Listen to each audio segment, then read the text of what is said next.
My name is Laurie Eisman, Global Director here for Marketing at 1E, and your host for today's event. We're very excited for everyone to join us as we discuss how our customers have significantly reduced their carbon footprint by eliminating energy waste and taking advantage of grants, rebates, tax redemptions whenever available. You'll learn how the U.S. Department of State's efficient IT initiatives ensure a 21,000-ton reduction of its carbon footprint in just a few months thanks to a PC Power Management solution. In today's webinar, we're joined by 1E Product Manager Simon Rust.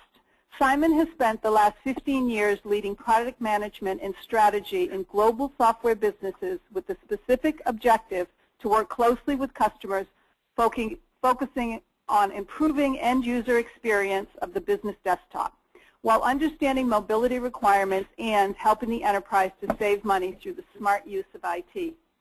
Simon will cover measures to help you understand your present energy usage and associated waste, effective ways to remove that waste and reduce your carbon footprint and save money, and increasing security via effective out-of-patch and application deployment. Just a few housekeeping items before we get started.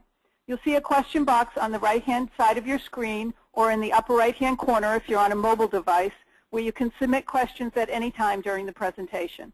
We'll address your questions at the end.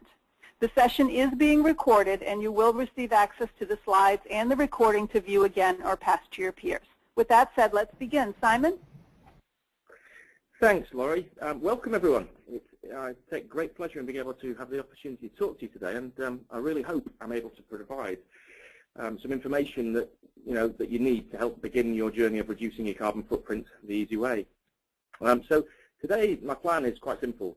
Give you a short introduction to how I myself personally became aware of energy efficiency and its relevance, etc., and ultimate usage, leading us into helping us understand how we would calculate our own energy burn in our own organizations, etc. Determining, of course, along the way, do we actually need to care about it at all? I'll move on to helping us understand how we manage our usage and, of course, minimize any waste before providing you with the contact information towards the end. Perhaps Laurie will do that so that you can learn more and, of course, be available to take any questions that may come up along the way. So, without any further ado, let's get started.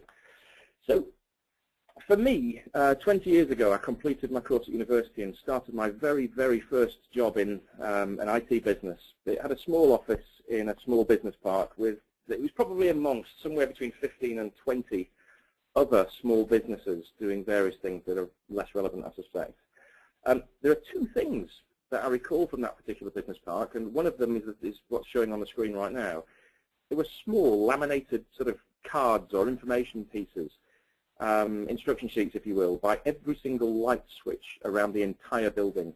And they were there, of course, to ask, or perhaps more importantly, or perhaps more specifically, tell us, think about the environment, switch the lights off when we leave the area. I'm pretty sure that we've all seen these notices. They were all over the place back then, not nearly as prominent today, and maybe that's down to the fact that low-cost proximity or occupancy sensors are employed by most of our office building management companies today, thus ensure that all the lights automatically switch themselves off when there are no persons present, etc. The second thing I recall about that business park were the fantastic hot beef sandwiches that were available on Fridays, but I think that's a different story and we can talk about that another day. Of course, lights are a very, very small part of it. We've got to then think straight away about our PC estate. Now, we know that the cost to run our end-user computing is indeed one of the largest costs that a business has for the employees, beyond, of course, our salary costs themselves. Now, there are many ways to address the situation of how to deal with PC estate and energy burn, one of which, of course, is social engineering. In other words, simply asking or expecting our users to switch PCs on and off, power them down, put them into sleep while we are perhaps not using them, such as maybe when they're overnight or perhaps when we're in meetings or at lunch. What we know is this kind of social engineering structure just does not work long time. It may work for a few days or a few weeks while it's still fresh in our minds, but long term, it's just standard behavior that we revert to it, leaving things on because quite simply it's more convenient for us, kind of like a business as usual scenario. So bearing this in mind, what technology or tools would we use to start to figure out what our enterprise burn costs actually look like? Well, maybe we'd start looking at, our desktop management toolset. So perhaps Microsoft System Center Configuration Manager is a starting place. The question, of course, we have to ask ourselves is, would it actually be able to tell us the information that we needed in terms of when PCs were switched on and being in use, etc.? Or do we then need to go into further reconciliation or further data analysis to extract more information? So, example, we'd probably start to resort to manually analyzing a subset of the estate, using it as a sort of just picking a subset out, and simply multiplying out the values, because at least by doing so, we're starting to get some form of notional average coming out that will help us determine what typical uptime or on time for our desktop estate. And maybe when we've got that data, we could then take our existing energy bill and then try to somehow align the figures with what estimations we've researched thus far into PC energy usage. Now, this all, to me, feels like we're getting a bit close to the, the actual answer. But then how do we consider the determination of, is a user actually using the PC for all the time that it's apparently switched on? I suspect probably not. But can the tools that we have available to us help us understand that and therefore start to determine, are we wasting energy by having PCs switched on unnecessarily? And of course, then we also need to think about the PCs across the estate. Are they all exactly the same, physically exactly the same? In other words, do they have the same monitors attached to them? Do they use the same keyboards? Do they have the same spinning hard drives, for example? Are the fans all operating at the same rates, and therefore all of which is sucking or burning the same amount of energy? And I suspect the answer to that one is absolutely not, unfortunately. Now, then on top of this, so I'm just adding a few things in for us to be considering. Do we have different energy suppliers for our different offices? Do those energy suppliers, even if it's the same one, do they charge us the same price per kilowatt hour, or do rates change depending on the time of day? I think the point I'm trying to make here is that complexity is unavoidable, and as those averages are rapidly becoming less useful to us because that complexity increases and the accuracy is depleting almost by the minute, those numbers that we've sort of spent the last few hours or weeks pulling together, days probably, become far from reality.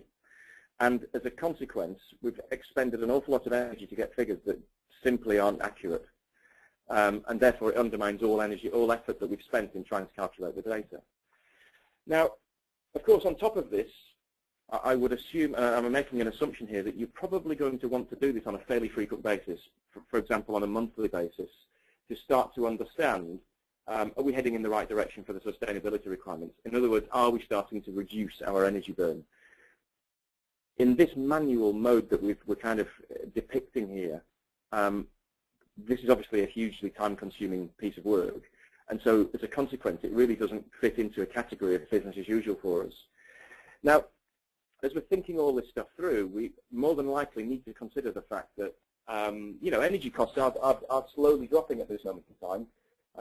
We've obviously seen, by way of an example of this, the cost of a barrel of crude oil has dropped significantly from summer 2014 of a little over $100 US a barrel to a little under $50 US today, February 2015.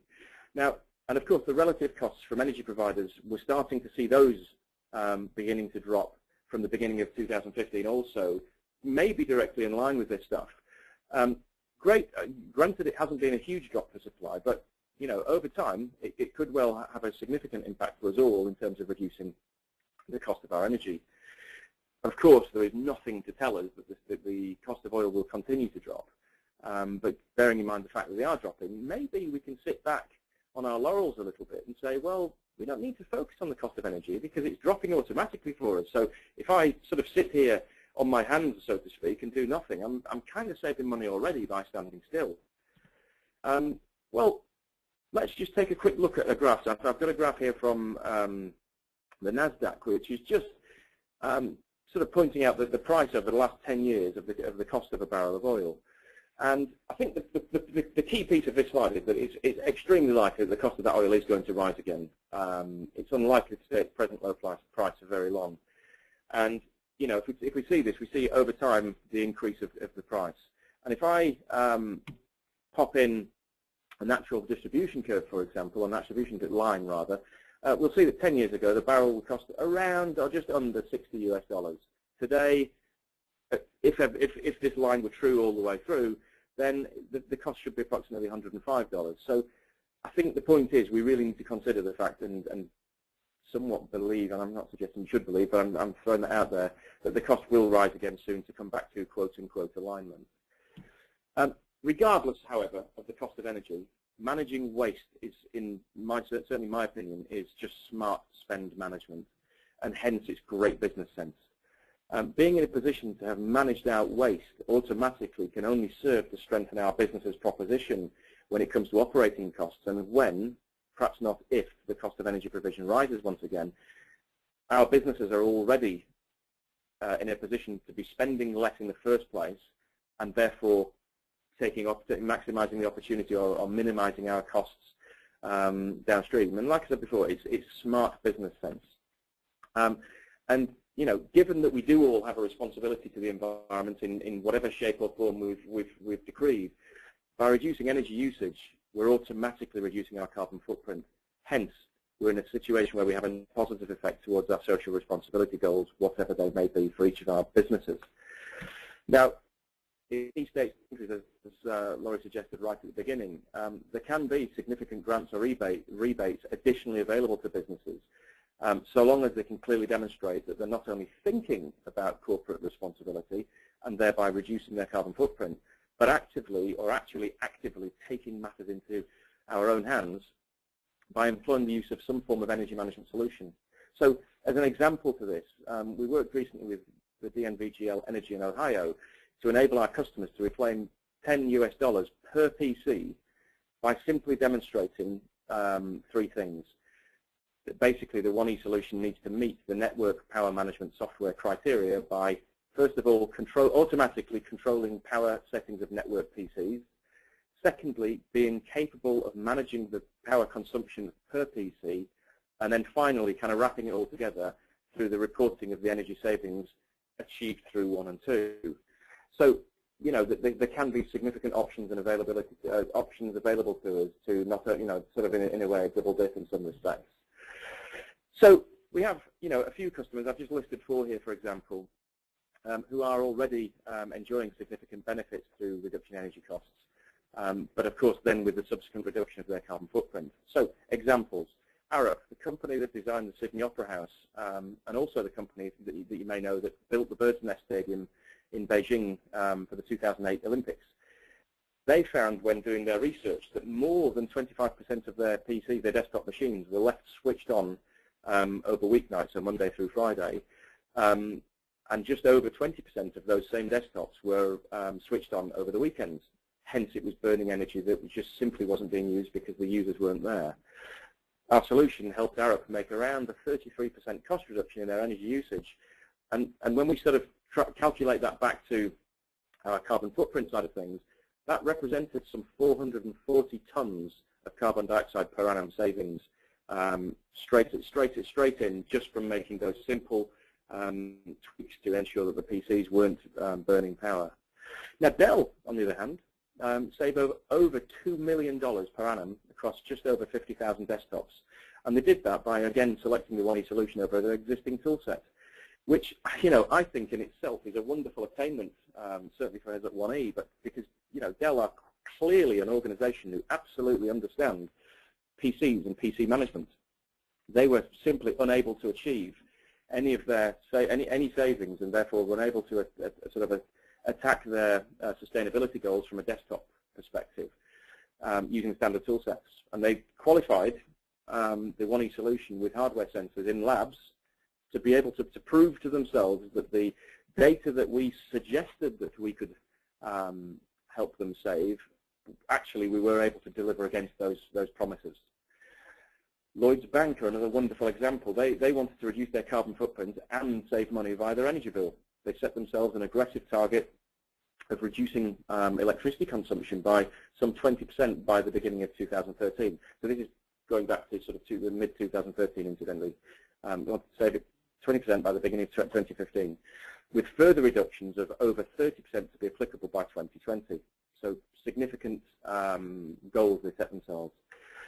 Following the employment of the 1E solution in late 2013, Lloyd's reported savings of a little over $3.6 million in just 9 months. So that's quite an astounding number, and just demonstrates again how much energy was being just needlessly burned unnecessarily by the desktop estate. And from a Lloyd's perspective, this alone represents just under 10,000 tons of carbon dioxide.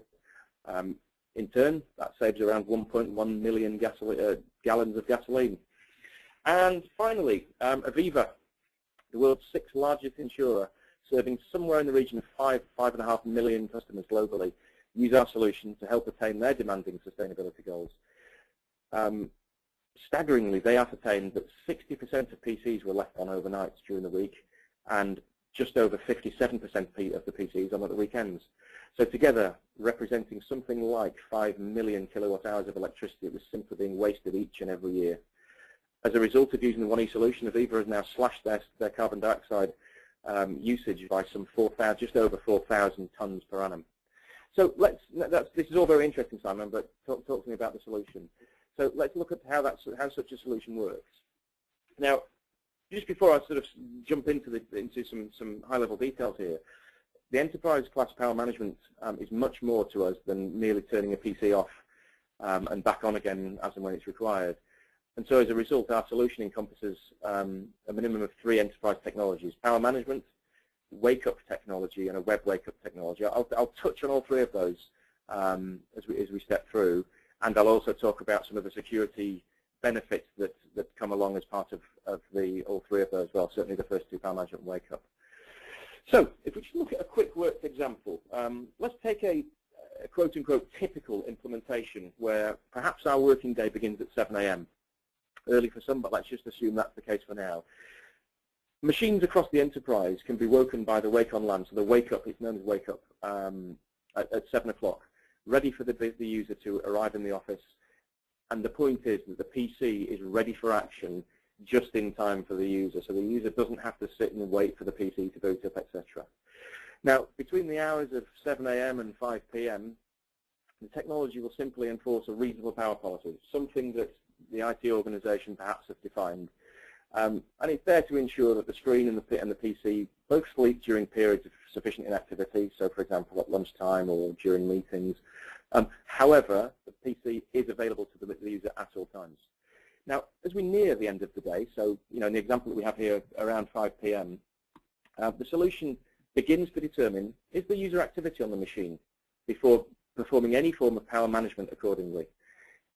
If there is user activity, so the user's interacting with application set, browsing, etc., then we'll simply defer for a period of time. For example, 15 minutes, 30 minutes, an hour maybe, again, completely down to you in terms of your policy, before retrying later.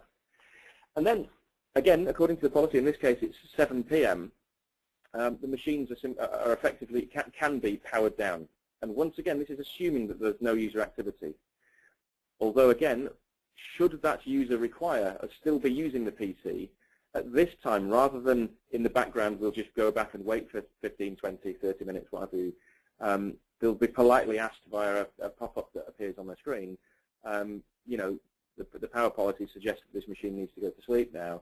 Now, at this very time, through that pop-up, the user, should they still need to work, can optionally ask the service to stay available for a period of time. So once again, this can be driven by policy by yourselves. So 10, 15 minutes, 30 minutes, an hour, 2 hours, whatever has been set by the systems administration through the policy, to enable the PC to stay alive, stay awake rather, before coming back around, recircling and applying the power management requirements. Now, I think it's really key right now to talk about some sleepless technology that we have built into it, where our agent software will determine if the user has left something executing that's keeping the machine from sleeping. So this may well be, for example, an email client that keeps spiking the CPU on a regular basis to effectively, quote-unquote, fool the operating system to believe the environment's being actively used. This, of course, could be a faulty device driver, it could be other applications, etc. etc. Now, there's also a chance that an application is in use that's maybe made incorrect use of the operating system requirement flag. Now, this is a flag it's a standard operating system flag that is used to keep a PC alive. So, for example, Microsoft PowerPoint implements the system required flag if you have a presentation that is in presentation mode. The point is that if you've got a PC that's on battery and you're in a presentation mode, you likely don't want the machine to go to sleep mid-flow. Similarly, it might be that you're using it as a media player, and again, it would prevent the PC from sleeping during video playback, because it might be that you're watching a movie, if it's probably not business related, that will prevent it from sleeping into that playback. And these kind of things will prevent the machine from going to sleep. So any such application that performs one of those things can be detected and evaluated for exclusion. So the solution is able to is able to be detected and subsequently evaluated for exclusion to ensure that our solution is then able to send the PC to a low power state even when they're in place. Of course, this is all driven by the administration team.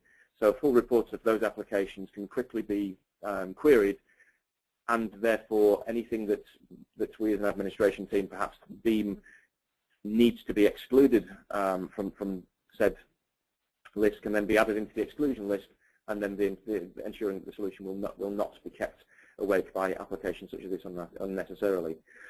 So I'm imagining that there's probably a few scenarios that we all may or may not be aware that play heavily in this area, whether it is media applications or whether it is an application that simply spikes CPU.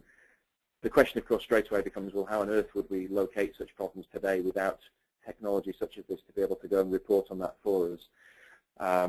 Because these are the kind of things that very quickly and very simply start to unnecessarily burn energy at our expense, and as a consequence of having a very negative impact on our carbon footprints. Now, getting back to our worked example. So the user's now gone home, the PC's put itself into low power mode because it simply isn't required. However, that user has, I don't know, over dinner at home has realized, there's a piece of work I really need to do that simply can't wait till tomorrow morning or until Monday if it's at the weekend. So, for example, in this case, at 10 p.m., the user is able to make use of the web wake-up technology to go to a website effectively and remotely awaken their work PC and access it from afar. So this is simply hooking into RDP to enable us to have a remote desktop session to the machine, so it wakes it and connects through to it. And then, of course, the standard policy is once that user has completed their work, again through the system that I talked about that starts to take place at 5 p.m. At 7 p.m. It can return the machine to low power mode as soon as the user activity is confirmed as having ended. So that might well be that the user has just simply disconnected from the machine, therefore we can place it back into low power mode. Now, we now have a wonderful opportunity. So you know, from sometime after 10 p.m. or right through until the following morning, the PC is obviously in low power mode, which is our desired state from an energy management perspective. However, we're now in a wonderful position that we're able to take care of. So, for example, at 3 a.m., we're able now to take advantage of the fact that users aren't using the PCs. And so at 3 a.m., the machines can be optionally woken to provide IT with maintenance access to patch machines, distribute software, maybe to run antivirus scans or malware scans, etc. In other words, we can do all of these things outside of the parameters of when a user is requiring it, and therefore we aren't interrupting the user, but we are able to perform these key security metrics or security tool sets, etc. And of course, then at 4 a.m., the machines can then be returned back to their low power state for the remainder of the evening or the remainder of the night. Rebooted, of course, where appropriate, should it have been a patch that's been applied and therefore needs a reboot to become active, in readiness for the users in the morning. Any unsaved work that the user did have running in the case of a reboot can simply be automatically saved out by the solution, and the user, of course, being notified the following morning when they access their desktop in order that they continue where they left off and didn't lose any data, etc. And quite simply, it means that we can ensure that our corporate machines are security patched at the earliest possible convenience without impacting user population at all. And therefore, we're removing that well-known user frustration towards the end of the month, maybe, or the beginning of the month, when the Windows updates forces users to wait for updates to be applied and the system rebooted. Of course, that always happens at the time when the user needed to complete their monthly management reports, or, of course, during that all-important client presentation. And, you know, just sort of highlighting this, given just recently, well, I'll say recently, sort of a few months ago, Google decreed via their Project Zero to highlight all unpatched security issues 90 days after reporting them to their relevant vendor, including providing source code as to how to exploit said vulnerabilities. It's clear that ensuring PCs are fully security patched is becoming ever more important. And of course, Google have somewhat defined themselves as some form of police force, in sort of my opinion here, to highlight issues to the world, if not patched. All good news in some respects.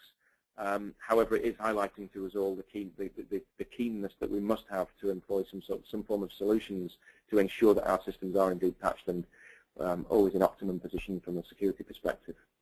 And then, of course, finally, we get back around to 7 a.m. The next working day potentially begins, and so the solution is awakened in readiness for user productivity, and it's Groundhog Day. We're back again. We're starting again. So all of this automated power management is wonderful, but of course, we need some means of being able to report these metrics.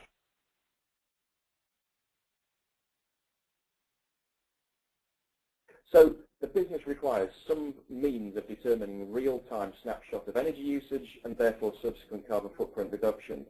And this is where we would introduce our web-based configuration dashboard. We call it the Enterprise View. And it's quite simply used to share information to management, the whole company, and externally if that's what's desired. Enterprise View provides the stakeholder with key information pertaining to, or stakeholders with key information pertaining to what they are specifically interested in themselves. So, example, a CSR manager can immediately see a real-time view of savings of energy that's no longer being burned unnecessarily, and directly the CO2 reduction that's applicable to it.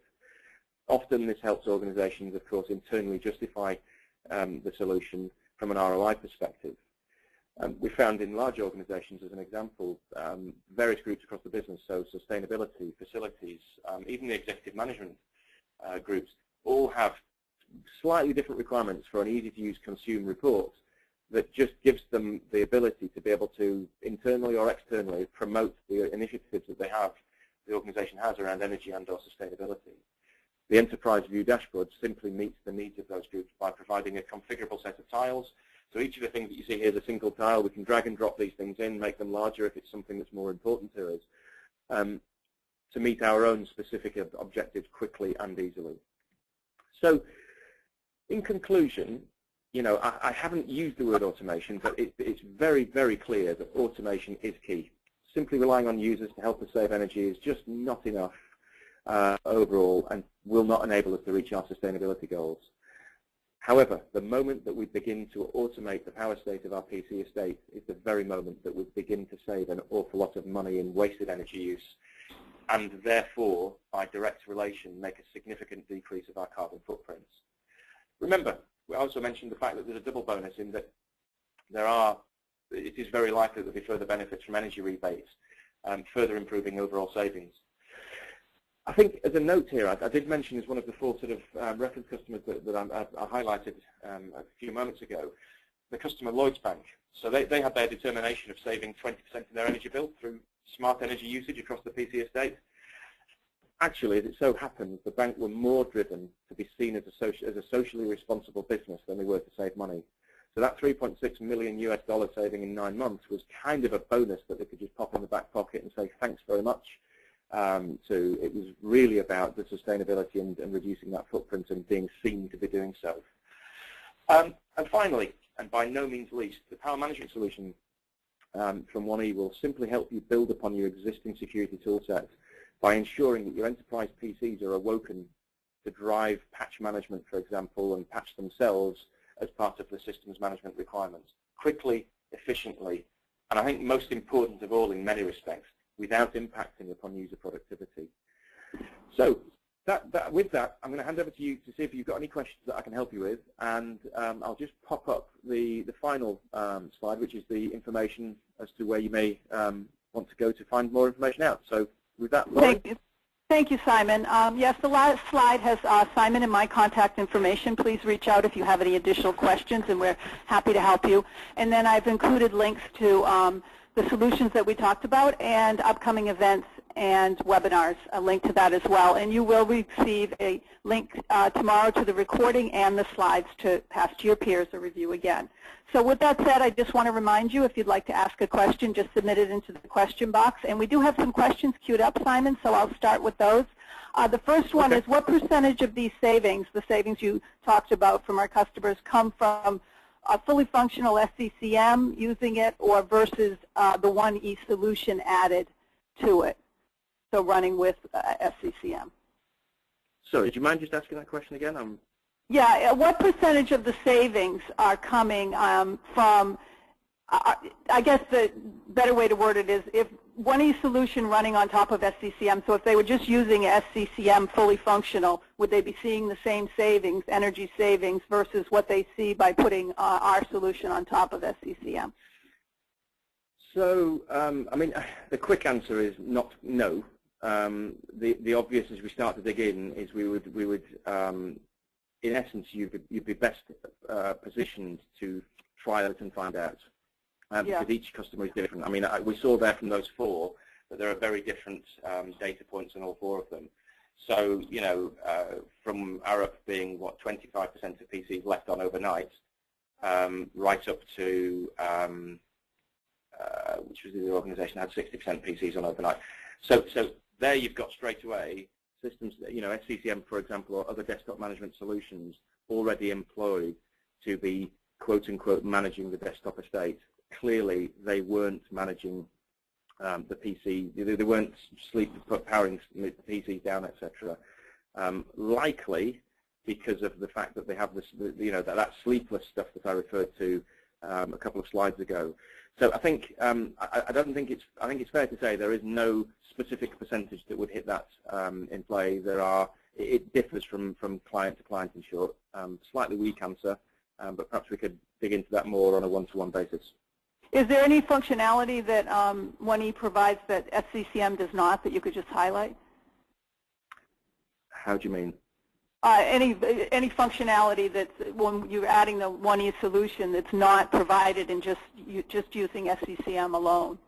Well, straight away we've got this. We talked there about the sleepless technology, so the ability to determine applications, processes that are keeping the machine awake unnecessarily. So, I mean, straight away there's one. Okay. Okay, great. Does 1E provide device stats per geographic region? I think you had that on your, I'm not sure if you have that on your dashboard. Yes, it can do. Okay. And can it also do them over a period of time, such as weekly? I saw you had monthly stats. Or, yeah. So I just showed Enterprise View. There's a significantly in detailed reporting system that out of the box comes with tens of reports, but actually we can generate different reports to tell you exactly what it is that you want to know, pinpointing right down to individual PCs, etc. You know, we have a PC Estate Explorer functionality that means that we can drill into things in real time and click right down to all of the kind of information you're asking there. So yes. Okay. And then one last question from in this same group of questions. Can 1E tell which devices have been on throughout the day but not used? Correct. It can. Oh, it can. Okay. And then we just have a few more questions here. How do you know the energy burn rate of our PCs? Okay. So over the last sort of 12 to 15 years, we've collected the stats from all PCs we've come across at a very high-level view, giving us basically a fairly unparalleled database of hardware with associated burn rates, whether that's been working directly with the, you know, for example, the Dells, the Lenovo's, etc., this world HPs, and basically that catalog can then be securely synchronized into your own business, so anybody's business. And therefore the appropriate machine data that you're using then be extracted from that to accurately report on your own usage stuff. Optionally, you can then send information out to us via the cloud so that helps us build the database to get any unknown machines catalogued quickly and hence therefore be available to other folks, etc. So yeah, I think that the point here is that this is just something that's happened over time between 12 and 15 years, and we've definitely got an unparalleled database of hardware inventory in our catalogue. Okay, and then how does the nighttime security patching work? Right, so this solution I think is particularly clever. It integrates directly into the systems management solution, so for example into System Center. And this is the wake-up thing that I talked about at 3 a.m. If there are patches. So the point is that if there are items, patches, hotfixes that are awaiting deployment out to the machines, then at the integration point we'll simply with, for example, System Center, we'll send a wake-up call to the machines in question. So not every machine, but the ones that are important, that need the hotfix. And then once they're awoken, those machines are then instructed to check back in with System Center to receive their updates. Once the process is completed, of course, a sleep or shutdown command is then sent back to the machine to send it back to low power mode, or of course it could be rebooted if that's what's needed as part of that patch process. And the point is that it's all done in the background without interacting with the user, such that everything's ready for the user the following morning. Okay. Does the solution integrate with Nomad product, the Nomad product? Ah, great question. Yeah, so the Nomad product is, I've kind of included it in my head for the solution thing, but maybe before I do, let me describe that Nomad product just at a very, very high level. So Nomad is a unique solution that's a unique 1E solution to remove much of the cost associated with software distribution by enabling desktop PCs and so on to operate in a peer-based, basically peer-based distribution point. So it means that we can remove a significant portion of data center equipment that would typically be used for software distribution. So the latest release of the power management solution from 1E includes full integration with that. And the point here is that it kind of relates, actually, funny enough, to the nighttime patching question, in that not only are we managing out the wastage of energy across the organization, but it might well be that as part of that patching process, we have a situation where Simon's PC is sat in an office, and that office actually, is in the dark in the respect of all the PCs. Pretty much all the PCs are powered down. What we've got here with our integration with Nomad is quite simply that if a Nomad peer is required to deliver that software update, then the wake-up solution will wake up the peer that contains the update, then wake up the PC that actually needs the update installing upon it, and therefore it means that the patch can be delivered to Simon's PC as appropriate, and then everything shut back down again.